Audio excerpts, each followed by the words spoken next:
Hello dear CTET aspirant. तो आज 12 जनवरी first shift का पेपर सफलतापूर्वक संपन्न हो गया है। तो आइए हम देखते हैं यहाँ पर किस तरीके के क्वेश्चन पूछे गए हैं। जिनका अगले शिफ्ट में पेपर होने वाला है उनके लिए बहुत ही इंपॉर्टेंट है।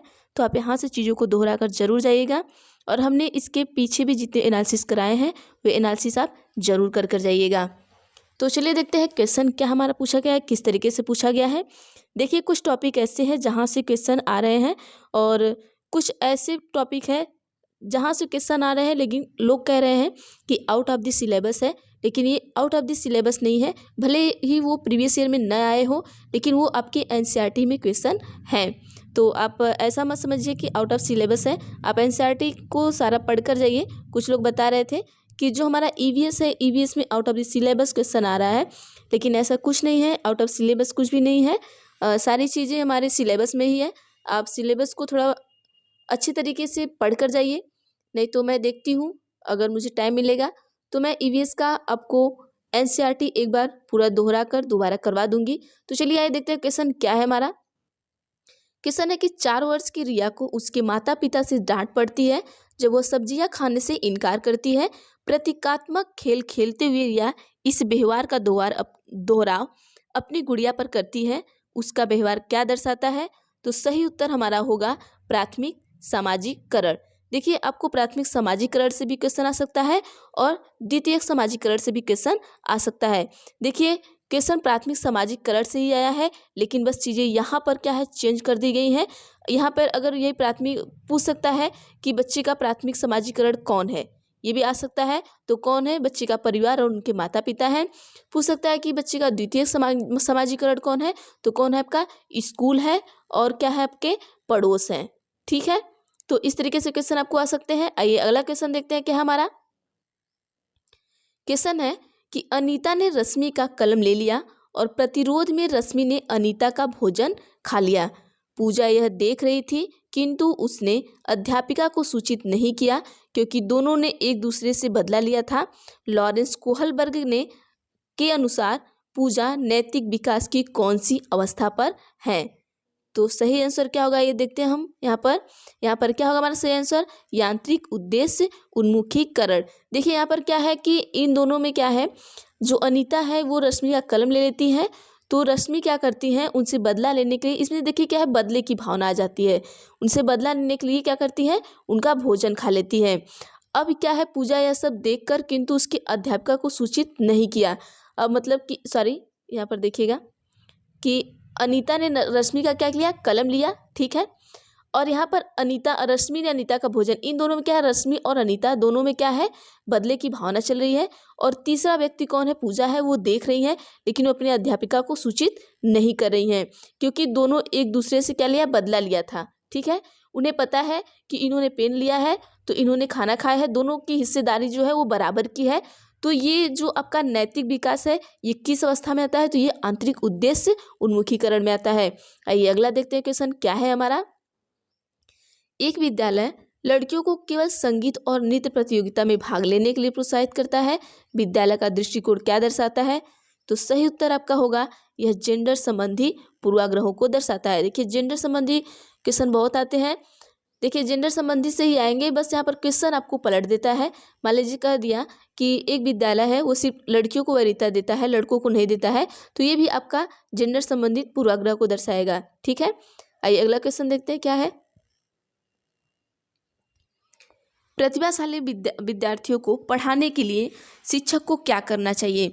सही उत्तर होगा उन्हें स्वेच्छा से चयन किए गए निम्न स्तरीय और मौलिक पाठ्य सामग्रियों को पढ़ने के लिए प्रोत्साहित करना चाहिए। आइए अगला क्वेश्चन देखते हैं क्या है हमारा। देखिए संज्ञानात्मक से है, जीन पियाजे से भी क्वेश्चन पूछे जा रहे हैं बार बार। आपको हर शिफ्ट में जीन पियाजे से क्वेश्चन आए हैं। क्वेश्चन है कि संज्ञानात्मक विकास के 4 चरणों संवेदी पेशी, पूर्व संक्रियात्मक, स्थूल संक्रियात्मक और औपचारिक संक्रियात्मक की पहचान की गई है। तो सही उत्तर आपका होगा जीन पियाजे द्वारा। देखिए संज्ञानात्मक विकास के कितने चरण है, 4 चरण है। ये किसने दिया है, जीन पियाजे जी ने दिया है। कौन कौन से चरण है यहाँ पे आपको दे दिया है, संवेदी है, पूर्व संक्रियात्मक है, स्थूल संक्रियात्मक है और औपचारिक संक्रियात्मक है। आइए अगला क्वेश्चन देखते हैं क्या है हमारा। क्वेश्चन है जब वयस्क सहयोग से सामंजस्य कर लेते हैं तो वे बच्चे के वर्तमान स्तर के प्रदर्शन को संभावित क्षमता के स्तर के प्रदर्शन की तरफ प्रगति क्रम को सुगम बनाते हैं, इसे कहा जाता है। तो सही उत्तर हमारा होगा समीपस्थ विकास। आइए अगला क्वेश्चन देख लेते हैं, क्या है हमारा। उत्तर बाल्यावस्था में बालक भौतिक वस्तुओं के किस आवश्यक तत्व में परिवर्तन समझने लगते हैं। तो सही उत्तर होगा हमारा द्रव्यमान, संख्या और क्षेत्र। देखिए जब बच्चा उत्तर बाल्यावस्था में पहुंचेगा तो जो भौतिक वस्तुएं रहेगी उनमें क्या होता है, परिवर्तन समझने लगता है कि द्रव्यमान में परिवर्तन हो रहा है, संख्या में हो रहा है और क्षेत्र में जिन चीज़ों में परिवर्तन होगा उस चीज़ों को समझने लगता है। अगला क्वेश्चन देखते हैं, क्या है हमारा। पियाजे के अनुसार संज्ञानात्मक विकास के किस चरण पर बच्चा वस्तु अस्थायित्व को प्रदर्शित करता है। देखिए वस्तु अस्थायित्व को प्रदर्शित कब करता है बच्चा, संवेदी प्रेरक चरण में। आइए अगला क्वेश्चन देखते हैं, क्या है हमारा। वाइगोत्स्की बच्चे के सीखने में निम्नलिखित में से किस कारक की महत्वपूर्ण भूमिका पर बल देते हैं। तो देखिए हम आपको बार बार कहते हैं हर शिफ्ट में वाइगोत्स्की से आया है, तो जहाँ भी वाइगोत्स्की आपको दिखे वहाँ सामाजिक और सांस्कृतिक अगर दिख गया तो समझिए वही ऑप्शन हमारा बिल्कुल सही है। आइए अगला देखते हैं, क्या है हमारा। क्वेश्चन है कि करनैल सिंह कानूनी कार्यवाही तथा खर्चे के बावजूद आयकर नहीं देते। वे सोचते हैं कि वे एक भ्रष्ट सरकार को समर्थन नहीं दे सकते जो अनावश्यक बांधों के निर्माण पर लाखों रुपए खर्च करती है। वे संभवतः कोहल वर्ग के नैतिक विकास की किस अवस्था में है। तो आइए क्वेश्चन का सही आंसर हम देखते हैं, क्या है हमारा। पश्च परंपरागत अवस्था में। देखिए यहाँ पर जैसे क्वेश्चन आपको आपके शिफ्ट में चेंज कर सकता है, करनैल सिंह की जगह आपको कोई और नाम दिख सकता है और चीज़ें यहीं पर, ये चीज़ें सारी यही रहेंगी और यहाँ पर ये मुद्दा थोड़ा चेंज कर सकता है। तो यहाँ पर चीज़ें वही रहती हैं, बस थोड़ा बहुत क्वेश्चन में अंतर होता है। आंसर आपका होगा पश्च परंपरागत अवस्था आएगी यहाँ पर, ठीक है। ये कोहल वर्ग की नैतिक अवस्था विकास का पूछा है। चलिए अगला क्वेश्चन देखते हैं, क्या है। नवीन जानकारी को शामिल करने के लिए वर्तमान स्कीमा अवधारणा में बदलाव की प्रक्रिया डैश कहलाती है। तो सही उत्तर होगा आपका समायोजन। देखिए आपका स्कीम, स्कीमा और समायोजन और ये सब चीज़ें जो आपकी है ये आप जरूर पढ़ कर जाइएगा, क्योंकि स्कीम और स्कीमा से भी बहुत सारे क्वेश्चन आ रहे हैं। डिस्लेक्सिया, डिस्कैलकुलिया, डिस्ग्राफिया, मैं आपको हर शिफ्ट में बताती हूँ कि ये क्वेश्चन आप जरूर पढ़ कर जाएँ। एनसेप 2020 पढ़ कर जाएँ आप, और उसके बाद आप ये एनसेप 2020 और 2005 जो आपका राष्ट्रीय शिक्षा नीति है वो।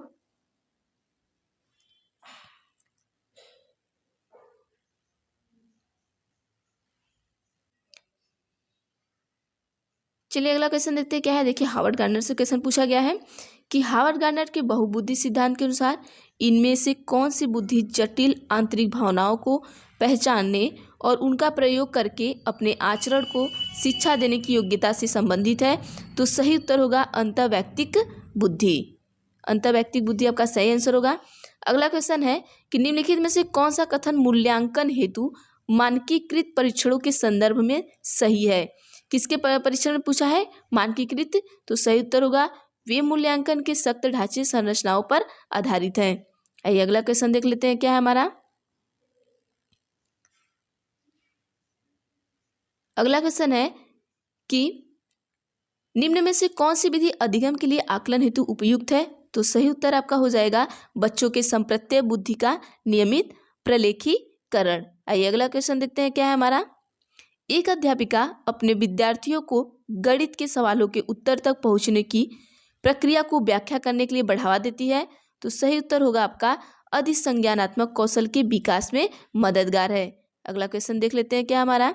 एक ऐसी दशा जिसमें कोई बच्चा पढ़ते समय कुछ अक्षरों और शब्दों को हटा देता है या प्रतिस्थापित करता है या फिर उल्टा कर देता है डैश कहलाती है। तो क्या कहलाएगा आपका वाचन वैफल्य, मतलब डिसलेक्सिया, ठीक है। हम आपको बार बार कहते हैं डिसलेक्सिया से किसी भी तरीके का क्वेश्चन पूछ सकता है, बस वो डिसलेक्सिया और डिस्ग्राफिया से आएगा, लेकिन क्वेश्चन में आपको कहीं से भी घुमा फिरा कर पूछेगा, ठीक है। आइए राष्ट्रीय शिक्षा नीति 2020, देखिए इससे भी क्वेश्चन पूछा गया है। जैसा कि हम आपको कह रहे हैं कि यहाँ से हर शिफ्ट में और हर सब्जेक्ट में क्वेश्चन पूछा जा रहा है, तो राष्ट्रीय शिक्षा नीति 2020 को आप जरूर पढ़ कर जाइए। क्वेश्चन है कि राष्ट्रीय शिक्षा नीति 2020 प्रस्तावित करती है कि शिक्षा डैश होनी चाहिए। तो सही उत्तर होगा आपका पाठ्य पुस्तक और शिक्षक केंद्रित। अगला क्वेश्चन है, आइए देखते हैं हम। समस्या समाधान के संदर्भ में किस समस्या को एक ही तरीके से प्रस्तुत करने पर अटक जाना क्या कहलाता है? तो सही उत्तर आपका होगा अनुक्रिया समुच्चय। देखिए, अगर आप समस्या का समाधान कर रहे हैं तो उसके संदर्भ में किसी समस्या को एक ही तरीके से प्रस्तुत करने में अटक जाना, मतलब अगर आपके पास बहुत सारी समस्या है, बहुत सारी समस्या को आप हल कर रहे हैं और एक ही तरीके से कर रहे हैं, तो कुछ समस्या में आप जाकर अटक जा रहे हैं, तो क्या कहलाएगा आपका? अनुक्रिया समुच्चय कहलाएगा। अगला क्वेश्चन देख लेते हैं क्या हमारा, कि एक कक्षा में विद्यार्थी छोटे छोटे समूह में एक नियत कार्य पर लगे हुए हैं और प्रत्येक समूह का एक सहायक है। किस उपागम का कक्षा में उपयोग हो रहा है? तो सही उत्तर होगा आपका संरचनावादी।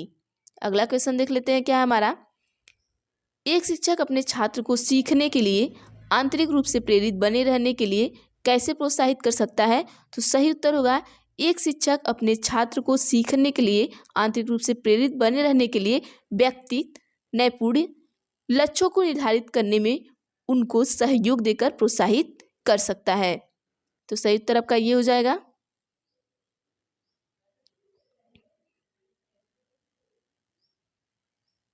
अगला क्वेश्चन देखते हैं क्या हमारा, किसी विद्यार्थी की योजना बनाने, जांचने, मूल्यांकन करने और अपने ही अधिगम में परिवर्तन करने की क्षमता क्या कहलाती है? तो सही उत्तर आपका हो जाएगा अधिसंज्ञान कहलाती है। आइए अगला क्वेश्चन देख लेते हैं क्या हमारा, क्वेश्चन है, यह अवधारणा कि बच्चों के आचरण को प्रबलीकरण और दंडों द्वारा परिवर्तित किया जा सकता है इस विचार पर आधारित है कि प्राथमिक रूप से विकास किससे प्रभावित होता है? तो सही उत्तर होगा केवल वातावरण से। आइए इसको हम समझा देते हैं। यह अवधारणा कि बच्चों के आचरण को प्रबलीकरण और दंडों द्वारा परिवर्तित किया जा सकता है, देखिए वो क्या है, जब बच्चे के दंड के द्वारा परिवर्तित किया जा सकता है, ऐसी अवधारणा है। तो इस विचार पर आधारित है कि प्राथमिक रूप से विकास किससे प्रभावित होता है, तो ये वातावरण से है, क्योंकि आप जिस वातावरण में रहेंगे उस हिसाब से अपने बच्चे को क्या करेंगे, ट्रीट करेंगे। तो यहाँ पे ये ऐसे वातावरण में है कि वे सोचते हैं कि बच्चों को हम मार पीट कर ही सही कर पाएंगे। अगला क्वेश्चन है क्या है हमारा, एक बच्चा पेंसिल पकड़ने और लिखने से पहले गेंद फेंकने की क्षमता पा लेता है, यह स्थिति विकास के किस सिद्धांत की ओर इशारा करती है?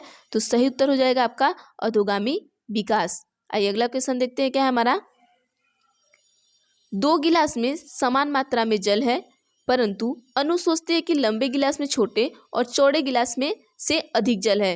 तो सही उत्तर आपका होगा केंद्रीयता। देखिए केंद्रीयता से उस शिफ्ट में भी सवाल पूछा गया था, लेकिन यहाँ पर जो क्वेश्चन था वो थोड़ा लॉन्ग था। उत्तर तो देखिए यही सेम है, यहाँ पे तो क्वेश्चन थोड़ा शॉर्ट्स में पूछ लिया है, लेकिन वहाँ पर क्या था, थोड़ा लॉन्ग क्वेश्चन दे दिया था। आइए देखते हैं अगला क्वेश्चन क्या है हमारा, कि वंडूरा के सामाजिक अवलोकन पर आधारित अधिगम सिद्धांत में निम्नलिखित में से कौन सी प्रक्रिया होती है? तो सही उत्तर होगा प्रतिधारण। देखिए एनसीएफ 2005 से भी क्वेश्चन पूछा गया है और हर शिफ्ट में आपको एनसीएफ 2005 से क्वेश्चन पूछा जा रहा है। एनसीएफ 2005 से राष्ट्रीय शिक्षा, नई राष्ट्रीय शिक्षा नीति 2020 से, और उसके बाद एनसीएफ 2000 से, मतलब ये क्वेश्चन तो आप रट कर ही जाइएगा, इनसे पूरा इनको अच्छी तरीके से पढ़ कर जाइएगा आप। क्वेश्चन है कि एनसीएफ 2005 के अनुसार गलतियाँ इस कारण महत्वपूर्ण है। सही उत्तर होगा आपका कि यह बच्चे की विचार की अंतर्दृष्टि उपलब्धि कराती है तथा समाधानों को पहचानने में सहायता करती है। अगला क्वेश्चन देखते हैं कि एनसीएफ 2005 के अनुसार सीखना एक, सही उत्तर होगा आपका ज्ञान के निर्माण की प्रक्रिया है। आइए अगला क्वेश्चन देखते हैं क्या हमारा, एकाग्रता समय के साथ मेल बैठाने के लिए एक दत्त कार्य को पूरा करने के लिए आवंटित समय को घटाना और चरणबद्ध तरीके से इस एकाग्रता समय को बढ़ाना निम्नलिखित में से किस प्रकार के विकार से निपटने के लिए सर्वाधिक उपयुक्त है? तो सही उत्तर आपका हो जाएगा एकाग्रता ह्रास अति क्रियाशील विकार। आइए अगला क्वेश्चन देख लेते हैं क्या हमारा, जब एक शिक्षक यह समझता है कि स्वाभाविक रूप से लड़के गणित में लड़कियों से अच्छे हैं, यह दर्शाता है कि अध्यापक है। सही उत्तर होगा हमारा, एक शिक्षक यह समझता है कि स्वाभाविक रूप से लड़के गणित में लड़कियों से अच्छे हैं, तो यह जेंडर रूढ़िवादिता को दर्शाता है। देखिए यहाँ पे अगर आप देखिए रूढ़िवादिता से यहाँ पर दो क्वेश्चन हो गया है। अगर आप किसी एक पर्सन को अच्छा समझ रहे हैं, ठीक है, किसी एक को ज़्यादा वरीयता दे रहे हैं, या तो लड़के को ज़्यादा वरीयता दे रहे हैं या तो लड़की को दे रहे हैं, तो आपका वहाँ जेंडर रूढ़िवादिता हो जाएगा। तो जेंडर रूढ़िवादिता से जरूर एक क्वेश्चन पूछा जाएगा, इन्हें जरूर दोहरा कर जाएगा। जितने भी प्रीवियस ईयर आए हैं उनसे भी ऐसे क्वेश्चन को आप पढ़ कर जाइएगा। आइए अगला क्वेश्चन देखते हैं क्या है हमारा, कि सुरेश सामान्य रूप से एक शांत कमरे में अकेले पढ़ना चाहता है, जबकि मदन एक समूह में अपने मित्रों के साथ पढ़ना चाहता है। यह उनके डैश में विभिन्नता के कारण है। तो सही उत्तर आपका होगा अधिगम शैली। देखिए इनका क्या है, पढ़ने की जो शैली है वो अलग अलग है, इसलिए इनमें जो विभिन्नता पाई जाएगी वो अधिगम की शैली में पाई जाएगी। अधिगम का शैली मतलब जो सीखने की शैली है वो हर व्यक्ति की क्या होती है, अलग अलग होती है। आइए अगला देखते हैं क्या है, हमारा पर्यावरण अध्ययन से क्वेश्चन है, मतलब ईवीएस से संबंधित क्वेश्चन कुछ आए हैं, तो हम देख लेते हैं क्वेश्चन क्या है हमारा। क्वेश्चन है कि प्राथमिक स्तर पर पर्यावरण अध्ययन में समुदाय सीखने सिखाने का एक महत्वपूर्ण संसाधन है, क्योंकि सही उत्तर होगा यह वास्तविक स्थितियों में सीखने के अवसर उपलब्ध कराता है। क्वेश्चन है हमारे देश में निम्नलिखित स्थानों से कौन सा ठंडा रेगिस्तान है, सही उत्तर होगा लद्दाख। अगला क्वेश्चन देखते हैं, रेहाना अपने परिवार के साथ केरल जाती है, वहां उसे ऊंचे वृक्ष दिखाई पड़ते हैं जो उसके गृह नगर शिमला के ऊंचे वृक्षों से भिन्न है। उसने केरल में कौन से वृक्ष देखे होंगे, तो सही उत्तर होगा नारियल। तो देखिए जो हमारा केरल है, केरल में सबसे ज़्यादा किसके वृक्ष पाए जाते हैं, नारियल के वृक्ष पाए जाते हैं। तो क्वेश्चन आपको सिर्फ घुमा फिरा कर पूछ रहा है, ये यहाँ भी पूछ सकता है कि केरल में सबसे ज़्यादा वृक्ष किसके पाए जाते हैं, तो नारियल के पाए जाते हैं। आइए अगला क्वेश्चन देखते हैं।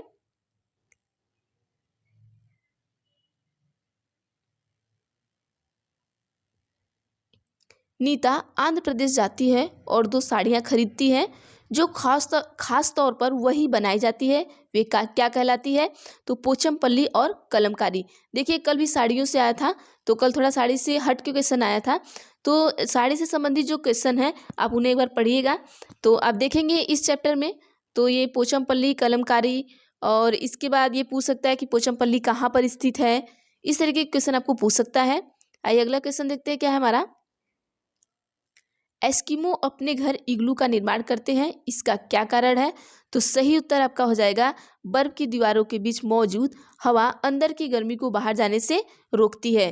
देखिए कल जो क्वेश्चन आया था उसमें आपको देखिए लोग कह रहे थे कि आउट ऑफ द सिलेबस है, लेकिन ऐसा कुछ नहीं था। अगर आपको दूध का अगर डिग्री पूछा है तो देखिए आपको जो दूध वाले में चावल और हरी धनिया ये सब वाला चैप्टर है उसमें से वो क्वेश्चन पूछा गया था, और ऐसे बहुत से अलग अलग क्वेश्चन थे जो आपके चैप्टर से ही संबंधित थे, बहुत ज़्यादा आउट ऑफ सिलेबस नहीं थे। चलिए देखते हैं क्वेश्चन क्या है हमारा। पर्यावरण अध्ययन शिक्षण के संदर्भ में राष्ट्रीय पाठ्यचर्या की रूपरेखा एनसीएफ 2005 निम्नलिखित में से किसे प्रस्तावित नहीं करती है, तो सही उत्तर आपका हो जाएगा तकनीकी शब्दावली से परिचित कराना। अगला क्वेश्चन देखते हैं क्या हमारा। पर्यावरण अध्ययन में एक अच्छे दत्त कार्य का मुख्य लक्ष्य होना चाहिए, सही उत्तर होगा आपका अधिगम विचार के अवसर उपलब्ध कराना। आइए अगला क्वेश्चन देखते हैं क्या हमारा। देखिए रोनाल्ड रॉस से बहुत क्वेश्चन पूछा जाता है और हर शिफ्ट में भी पूछा गया है। उस वैज्ञानिक का नाम क्या है जिसने मच्छर के पेट के अंदर ताक झांकी और यह सिद्ध किया कि मलेरिया मच्छर से फैलता है तथा इस अनुसंधान के लिए दिसंबर 1902 में चिकित्सा के क्षेत्र में नोबेल पुरस्कार दिया गया, तो सही उत्तर आपका होगा रोनाल्ड रॉस को दिया गया। आपके सिर्फ ने पूछ सकता है कि दिसंबर 1902 में चिकित्सा के क्षेत्र में नोबेल पुरस्कार किसे दिया गया, तो अब सही उत्तर होगा रोनाल्ड रॉस को दिया गया। ये भी पूछ सकता है कि ऐसे कौन से मनोवैज्ञानिक हैं जो मच्छर के बारे में सबसे पहले उन्होंने बताया या मच्छर के बारे में सबसे पहले रिसर्च किया, इस तरीके से क्वेश्चन आपको आ सकता है, तो रोनाल्ड रॉस ने किया है। आइए अगला क्वेश्चन देखते हैं क्या है हमारा। देखिए अल-बरूनी से भी क्वेश्चन आया है, अल-बरूनी कौन था, तो सही उत्तर हो जाएगा आपका यह उज्बेकिस्तान का यात्री था जिसने एक किताब लिखी जो हमारे देश के इतिहास के बारे में जानने में सहायक है। अगला क्वेश्चन देखते हैं क्या है। राष्ट्रीय पाठ्यचर्या की रूपरेखा 2005 प्राथमिक स्तर पर पर्यावरण अध्ययन शिक्षा का प्रमुख उद्देश्य होना चाहिए, सही उत्तर होगा कक्षा कक्षी अधिगम को विद्यालय के बाहरी जीवन से जोड़ना। बाहर जीवन से जोड़ना मतलब हमारा 2005 एनसीएफ 2005 कहता है कि बच्चों को ऐसे पढ़ाइए जब बच्चे के जो बाहरी जीवन से जुड़ी उनका जो जीवन है वो विद्यालय के बाहर जीवन या उनका जो अपना जीवन है उनसे रिलेट करके चीज़ों को पढ़ाइए, तो बच्चा जल्दी चीज़ों को सीख जाएगा। आइए अगला क्वेश्चन देखते हैं क्या है। बगुला भैंस पर बैठता है क्योंकि, सही उत्तर होगा बगुला तथा भैंस में सहजीवी संबंध है। क्वेश्चन है बरली एक पारंपरिक कला का प्रकार है, बर्ली नामक स्थान किस राज्य में है? तो सही उत्तर होगा महाराष्ट्र में। देखिए इस तरीके का क्वेश्चन आएगा तो आप कहेंगे आउट ऑफ द सिलेबस है, क्योंकि ये कभी पूछा नहीं गया है प्रीवियस ईयर में, तो ये आउट ऑफ द सिलेबस नहीं है, ये आपके सिलेबस में ही है। आइए अगला क्वेश्चन देखते हैं। देखिए ट्रेन से भी क्वेश्चन हर शिफ्ट में पूछे जा रहे हैं, तो आप इन्हें जरूर, ये हर साल क्वेश्चन आते हैं ट्रेन से। क्वेश्चन है, जब कोई व्यक्ति ट्रेन द्वारा अहमदाबाद से केरल की यात्रा करता है, जब वह अनेक सुरंगों को पार करता है, ये सुरंगें पर्वतों में, सही उत्तर होगा पश्चिमी घाट। ये सुरंगें कहाँ है? पर्वतों में, पश्चिमी घाट में है। अगला क्वेश्चन है कि राष्ट्रीय पाठ्यचर्या की रूपरेखा 2005 के अनुसार निम्नलिखित में से कौन सी एक पर्यावरण अध्ययन की विषय वस्तु थीम है? ऑप्शन ए है भोजन, बी है सौरमंडल, सी है मौसम, डी है ऊर्जा। तो आप इसका सही उत्तर बताइएगा हमें कि जो हमारा राष्ट्रीय पाठ्यचर्या रूपरेखा 2005 के अनुसार निम्नलिखित में से कौन सी एक पर्यावरण अध्ययन की विषय वस्तु थीम है? तो इसका उत्तर आप हमें कमेंट करिएगा, ठीक है। वैसे चलिए बता ही देते हैं, ऑप्शन नंबर 1 सही होगा भोजन, लेकिन आप सभी हमें एक बार कमेंट करिएगा जरूर से। चलिए अगला क्वेश्चन देख लेते हैं, हमारा क्या है। कांसा के विषय में जिसका उपयोग गोलकुंडा के किले में मिली तोप में किया गया था, सही कथन चुनिए। तो सही उत्तर आपका हो जाएगा कांसा तांबा मतलब कापर तथा टीन की मिश्र धातु है। अगला क्वेश्चन देखते हैं क्या हमारा। देखिए निपेंथिस से क्वेश्चन आया है कि निपेंथिस एक पौधा जो मेढकों, कीड़ों, कीटों और चूहे जैसे छोटे जीवों को अपने अंदर फंसाकर खा जाता है, हमारे देश में यह पौधा पाया जाता है। तो सही उत्तर होगा आपका, यह पौधा कहाँ पाया जाता है? मेघालय में पाया जाता है। अगला क्वेश्चन है, बिहार के गांव में बहुत से किसान अतिरिक्त धन कमाने के लिए मधुमक्खी पालन शुरू करने का सबसे अच्छा समय है। तो सही उत्तर होगा हमारा अक्टूबर से दिसंबर। क्वेश्चन नेक्स्ट देखते हैं क्या है हमारा। प्रत्येक स्थान के नाम के साथ उस क्षेत्र में बनाए जाने वाले सामान्य घरों के सही विवरण का मिलान कीजिए। आइए देखते हैं आंसर क्या होगा। मनाली, देखिए मनाली में क्या है, पत्थर या लकड़ी से बने छतों वाले घर पाए जाते हैं। राजस्थान, राजस्थान में मिट्टी के घर जिनकी छतें कटीली झाड़ियों से छाई होती है। तीसरा है आपका असम, असम बांस के खंभों पर बने ऊंचे उठे हुए घर बनाए जाते हैं। चौथा है लद्दाख, लद्दाख में क्या होता है, पत्थर के बने घर जिनके फर्श और छतें लकड़ी की बनी होती हैं। तो देखिए आप इन चारों को याद कर लीजिएगा कि कहाँ पर कैसे घर पाए जाते हैं। मनाली में आपके पत्थर और लकड़ी से बने घर पाए जाते हैं। राजस्थान में मिट्टी और कटीली झाड़ियों से होते हैं। असम में बांस से बने और खंभों पर बने घर पाए जाते हैं। लद्दाख में पत्थर से बने घर पाए जाते हैं और जिनकी फर्श और छतें कैसी होती हैं, लकड़ी की होती हैं।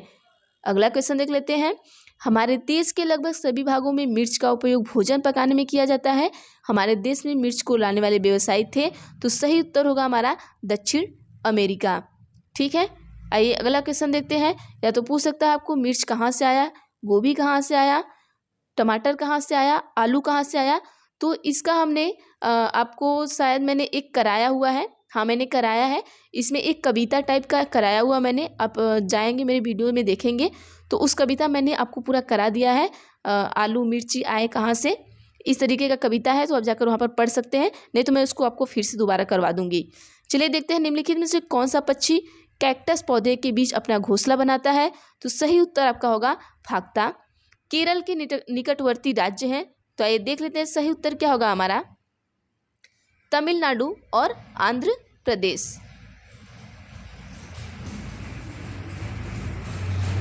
क्वेश्चन है कि बीज अंकुरण की अवधारणा को इस तरह सबसे बेहतर तरीके से पढ़ाया जा सकता है। सही उत्तर होगा बीज बोने, अंकुरण के विभिन्न चरणों का अवलोकन करने और उनका चित्र बनाने की गतिविधि को बच्चों को निष्पादित करने के लिए कहना। आइए अगला क्वेश्चन देखते हैं क्या है हमारा। किसके नेतृत्व में चिपको आंदोलन को बल मिला। तो सही उत्तर होगा आपका सुंदरलाल बहुगुणा। क्वेश्चन है रक्त की जांच द्वारा किसकी उपस्थिति से मलेरिया की पहचान होती है। तो सही उत्तर होगा लाल रक्त कोशिकाओं में मलेरिया मतलब परजीवी प्लाज्मोडियम। आइए अगला क्वेश्चन देख लेते हैं क्या है हमारा। देखिए आइए गणित से देखिए क्या क्वेश्चन, कहाँ से क्वेश्चन कैसे पूछे गए थे। तो देखिए गणित से आपके टाइम से संबंधित क्वेश्चन पूछे गए थे, ट्रेन से संबंधित क्वेश्चन पूछे गए थे। अगला देखते हैं क्या है हमारा। देखिए LCM SCF से भी संबंधित क्वेश्चन पूछे गए थे। LCM और SCF से आपके हर शिफ्ट में क्वेश्चन पूछे जाते हैं। ये बहुत नॉर्मल क्वेश्चन होते हैं, आप सभी कर सकते हैं। यहाँ पर कोर से संबंधित क्वेश्चन पूछे गए थे। NEP 2020 देखिए हम आपको कह रहे हैं कि NEP 2020 से हर सब्जेक्ट में क्वेश्चन पूछे जा रहे हैं, चाहे वो EVS हो, हिंदी हो, मैथ्स हो या तो आपके CDP हो। ठीक है, छठवां देखते हैं, वेन हिले से भी क्वेश्चन पूछा गया था। वेन हिले से भी आपको हर शिफ्ट में क्वेश्चन पूछा गया है। पैटर्न पर आधारित प्रश्न पूछे गए थे। आइए अगला देखते हैं क्या है, पाइथागोरस प्रमेय से भी संबंधित कुछ क्वेश्चन पूछे गए थे। NCF 2005 से भी क्वेश्चन पूछे गए थे। देखिए ये NCF 2005, 2000, फिर ये आपका जो नई शिक्षा नीति है 2020, इससे बहुत सारे क्वेश्चन आ रहे हैं, आप उसे जरूर पढ़कर जाइएगा। आइए हिंदी से देख लेते हैं क्या क्या पूछा गया था। जैसे गद्यांश आपका आया था, कविता आया था, और इसमें गद्यांश और कविता में आपको जैसे समाज से संबंधित प्रश्न थे, और आपको समाज से संबंधित थे, और उसके बाद आपको संधि विच्छेद थे। ठीक है, इस तरीके से क्वेश्चन थे। और NCF से 2005 से क्वेश्चन थे। भाषा और विचार से क्वेश्चन थे। अर्जन और अधिगम से रिलेटेड क्वेश्चन पूछे गए थे। आइए देखते हैं संस्कृत में किस तरीके से क्वेश्चन पूछे गए थे। तो संस्कृत में आपका गद्यांश आया हुआ था। गद्यांश में भी आपका वहाँ पर संधि से संबंधित क्वेश्चन था आपका। ठीक है, इसमें कौन सी संधि है, और आपको जो धातु देता है धातु से संबंधित था, ऐसे कुछ क्वेश्चन करके पूछा गया था। और जिन प्याजे से संबंधित क्वेश्चन थे आपके, डिसलेक्सिया से संबंधित क्वेश्चन पूछे गए थे। देखिए इसमें भी NCF 2005 से संबंधित क्वेश्चन थे और NEP 2020 से संबंधित क्वेश्चन थे। तो ये अगला देखते हैं क्या हमारा। तो मुझे सिर्फ इतना ही क्वेश्चन मिला था, बाकी आप सभी पढ़िए, और जितना भी हम आपको जितना भी हम आपको एनालिसिस कराते हैं, सारा एनालिसिस कर जाइएगा, आपको वहाँ से ज़रूर क्वेश्चन मिलेंगे। तो आज के लिए बस इतना ही। अगर वीडियो अच्छी लगे तो ज़रूर लाइक करके जाया करिए यार, क्योंकि वीडियो बहुत मेहनत से बनती है। और अगर आप चैनल पर नए हैं तो सब्सक्राइब भी कर लीजिए, और बेल आइकन को भी क्लिक कर लीजिए, ताकि मैं जो भी वीडियो बनाऊँ आप तक नोटिफिकेशन ज़रूर पहुँचे। तो थैंक यू एवरीवन, आप सभी को।